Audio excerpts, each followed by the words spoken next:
गो। एक गोल सर्कल बनाओ।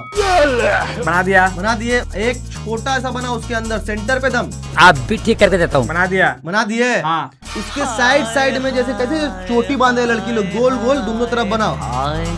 लड़की हो के ना समझ पा रहा है यार।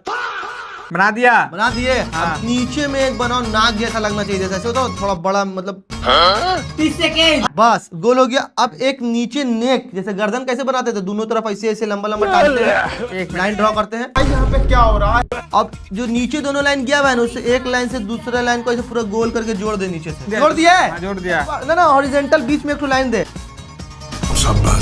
दे दिया दे उसके दिया। ऊपर दो ठो तीन ठो गोल गोल। हाँ, कर दिया भाई। बस बस बस। क्या लग रहा है, क्या बना है? Table fan. जियो रे मेरा भाई, कैसा टेबल फैन बना है? जब बोले ना हॉरिजॉन्टल बनाएला तो ये बनाई। अरे इतना भी नहीं समझ में आता है तेरे को, मतलब लड़की पढ़े में तेज होती है।